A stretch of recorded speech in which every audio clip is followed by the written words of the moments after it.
चलिए आगे बढ़ेंगे खबरों में, जहां ताबड़तोड़ रैलियों से सियासी पारा चढ़ा हुआ है। आज कर्नाटक में चुनावी रैली करेंगे मल्लिकार्जुन खड़गे, राहुल गांधी तमिलनाडु में चुनाव प्रचार करेंगे। इसके साथ ही आपको बता दे चले कि कांग्रेस की तरफ से भी ताबड़तोड़ जो रैलियां हैं वो अलग अलग प्रदेशों में की जा रही है। ताबड़तोड़ रैलियों का सिलसिला देखने को मिल रहा है। इस बीच अगर बात की जाए कांग्रेस की, तो कांग्रेस के राष्ट्रीय अध्यक्ष मल्लिकार्जुन खड़गे कर्नाटक में चुनावी रैली करेंगे। राहुल गांधी तमिलनाडु में रहने वाले, तमिलनाडु में चुनाव प्रचार करेंगे। तो कांग्रेस की तरफ से भी रैलियों का जो जोर है वो देखने को मिल रहा है, काफी एक्टिव मोड में नजर आ रही है। तो ताबड़तोड़ रैलियां देखने को मिल रही है। वैसे तो हर पार्टी इस समय ग्राउंड पे उतर चुकी है और पूरी अपनी जोर आजमाइश करते हुए ताबड़तोड़ रैलियां करते हुए साफ तौर से नजर आ रहे हैं। इस बीच कांग्रेस भी मैदान में यहाँ पर मजबूती से खड़ी हुई है और अपने अलग अलग प्रदेशों में यहाँ पर रैलियां करती हुई नजर आ रही है। अपनी जमीन को मजबूत करने की पुरजोर जो कोशिश है कांग्रेस की तरफ से वो की जा रही है। जहां पर कांग्रेस अपनी जमीन खो चुकी है वहां पर दोबारा से अपनी जमीन पाने की जो पूरी कोशिश है कांग्रेस की वो भी साफ तौर से इस बीच देखने को मिल रही है। और ये कोशिश कितनी रंग लाती है ये तो 4 जून को यानी कि नतीजे आने के बाद ही पता चलेगा। हमारे साथ associate editor Pradeep Kumar live जुड़े हुए हैं और ज्यादा जानकारी लेंगे। प्रदीप, जिस तरह से देखें कि अब चुनाव में काफी कम वक्त बचा हुआ है, लगभग 2 हफ्तों से भी कम का वक्त बचा हुआ है, लेकिन इससे पहले अब सभी पार्टियों की तरफ से चुनावी जो दौरे हैं वो लगातार देखने को मिल रहे हैं, रैलियां की जा रही है, जनसभाएं की जा रही है। और इसी कड़ी में कांग्रेस की अगर बात करें तो कांग्रेस के आज राष्ट्रीय अध्यक्ष मल्लिकार्जुन खड़गे कर्नाटक में रैली करने जा रहे हैं। और साथ ही अगर बात राहुल गांधी की करें तो वो तमिलनाडु में रहने वाले हैं आज।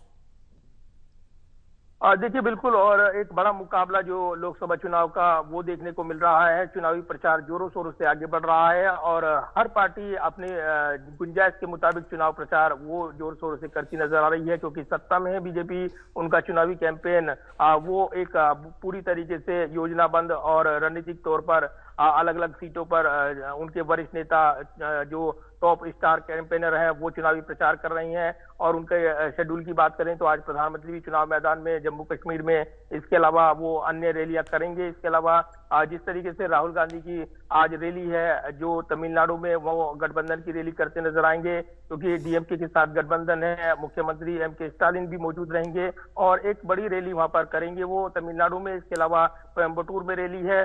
तो काफी महत्वपूर्ण कार्यक्रम आज तमिलनाडु में फोकस करते हुए यहाँ पर विपक्षी दल करते नजर आएंगे। राहुल गांधी वहां पर लीड करते नजर आएंगे चुनावी कैंपेन को।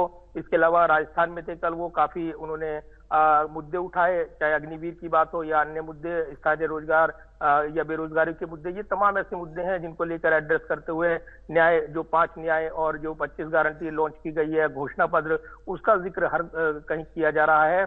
आज कर्नाटक में चुनावी रैली करेंगे कांग्रेस अध्यक्ष मल्लिकार्जुन खड़गे। तो ये चुनावी कैंपेन आगे बढ़ रहा है। और इस कड़ी में अगर देखें तो बीजेपी की ओर से भी आज चुनावी मैदान में गृह मंत्री अमित शाह होंगे। उत्तर प्रदेश में मुरादाबाद में रैली करेंगे। तमिलनाडु में मदुरई में रोड शो निकालने वाले हैं अमित शाह। इसके अलावा आज जेपी नड्डा भी चुनावी मैदान में होंगे।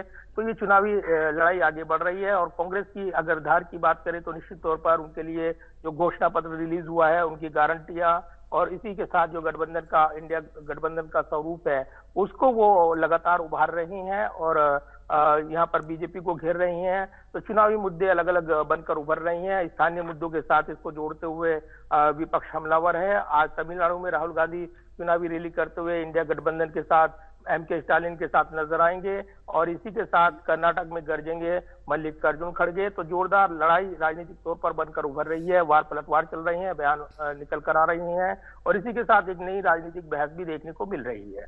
बिल्कुल, कहीं ना कहीं प्रदीप, राजनीतिक बहस तो देखने को मिल रही है। तमाम जो अलग अलग पार्टियां, सभी के स्टार प्रचारक इस समय काफी ज्यादा एक्टिव मोड पे है और अलग अलग प्रदेशों का जो मोर्चा है अपने हाथों में ले रखा है। चाहे अब कांग्रेस की अगर बात की जाए तो मल्लिकार्जुन खड़गे, राहुल गांधी, प्रियंका गांधी इस समय सभी धरातल पर उतरे हुए हैं और ज्यादा से ज्यादा आम जनता से कनेक्ट करने की जो कोशिश है वो करते हुए नजर आ रहे हैं। क्योंकि जितना ज्यादा आम जनता से मिलेंगे और उनको चुनावी दावे वादे बताएंगे और किस तरह से उन जो चुनावी दावे वादों से अपनी तरफ आकर्षित करना है और क्या कुछ यहाँ पर उनके लिए जनसभाओं के जरिए जो उनको दिया जा रहा है और जो भी उपलब्धियां हैं कांग्रेस की तरफ से जो पिछले कार्यकाल में कांग्रेस के समय थी, उन सभी चीजों को कहीं ना कहीं बीजेपी पर भी लगातार लगातार जो निशाना साधने की कोशिश है वो भी कांग्रेस की तरफ से लगातार की जा रही है। देखिए, चुनावी लड़ाई चल रही है और इसमें जिस तरीके से बयान निकल कर आ रहे हैं, एक तरफ जो सत्ता बचाने की चुनौती है, यानी बीजेपी के सामने लगातार तीसरी बार केंद्र में आने की चुनौती है, तो दूसरी तरफ जो सत्ता से बाहर हैं, लगातार 2 बार से उनके लिए सत्ता में वापसी की जद्दोजहद है और इसीलिए लड़ाई एक बड़ी लड़ाई बनकर उभर रही है। मिशन 2024 के लिए जिस तरीके से तैयारियां शुरू की थी बीजेपी ने, वो भारी पड़ती नजर आई, लेकिन अब जैसे जैसे चुनाव आगे बढ़ रहा है, जनता जनार्दन को फैसला करना है और जिस तरीके से गारंटी लॉन्च की गई है, ये कहीं ना कहीं कांग्रेस को लगता है कि ये गेम चेंजर साबित होंगी और उसके लिए उन्होंने तैयारियां की और बीच में कई आरोप प्रत्यारोप भी लगे। जब उनके फंड को लेकर उनके नोटिस जारी किए गए, उसके बाद ये मामला सुप्रीम कोर्ट में पहुंचा, तो एक तरफ अदालती लड़ाई, एक तरफ जमीनी लड़ाई वो लड़नी है और इस लड़ाई के बीच ही यहाँ पर तमाम जो कोशिशें हैं, जिस तरीके से आक्रामक तरीके से चुनाव प्रचार किया जाता है, उसमें कोई कमजोरी ना है, इसलिए कांग्रेस के तमाम वरिष्ठ नेता चुनाव मैदान में देखने को मिलेंगे। बिल्कुल, क्योंकि अब यहाँ पर चुनावी जो वार पलटवार है वो भी काफी जोरों पे नजर आ रहे हैं और अब कितनी कारगर साबित होती हैं जो घोषणा पत्र की चुनावी गारंटियां, दावे वादे हैं वो। फिलहाल तमाम जानकारी साझा करने के लिए बहुत शुक्रिया प्रदीप आपका।